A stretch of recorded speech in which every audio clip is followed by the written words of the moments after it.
So you all remember Rogue One, right? And we got the Temple of Kyber. Well, this was the tallest structure of Jeddah City that stood for hundreds, if not thousands of years. It was so old that Chirrut Imwe heard that it was as old as the Force itself. The temple's end, though, came when the Empire and its Death Star destroyed it shortly before the Battle of Yavin. We learn a ton of stuff about life in Jeddah prior to its destruction. So today, I want to go over those things and what it looked like inside the temple. First off, the Holy City was sacred to many faiths of the Force, who all worshipped the Force in their own ways. There was the Brotherhood of the Beatific Countenance, to the Firmists, to the Weld Singers of Grace, to the followers of the Central Isotoper, to the most common, the Disciples of the Wills, who actually worshipped inside the temple itself. The Guardians of the Wills, of which Chirrut and Baze were members, were the protectors of the Disciples and Temple. In order to join the Disciples of the Wills, you had to complete 7 steps of training. The last is to meditate for a month inside the sacred temple. But once that was destroyed by the Empire, that made it very difficult, obviously. There, of course, were other Force religions that came to the city and even built temples there, but their identities were lost over the course of time, and we don't really have any information about what those temples looked like inside. We do know what the Kyber Temple looked like, at least a part of it. In the canon Galaxy's Edge comic, our good friend Hondo Onaka and Doc Ondar of the trading post at Black Spire had an adventure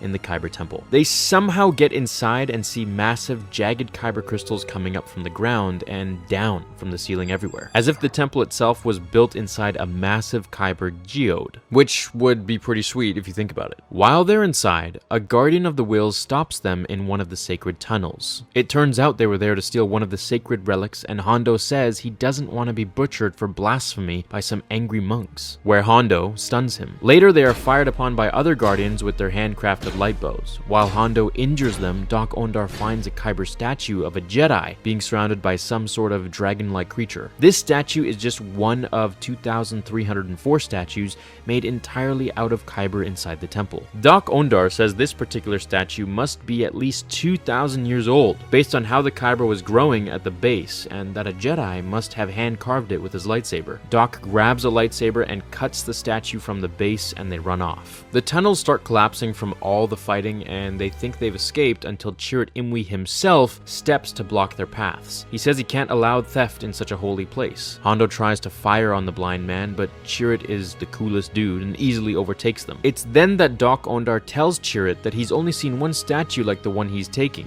and that he needs it to solve his parents' murders. Somehow, Chirrut feels something in the Force and lets them go, but unfortunately what Doc told him was somewhat of a lie. Anyways, they escape and all is well, until of course the whole temple gets raided by the Empire and blown up years later.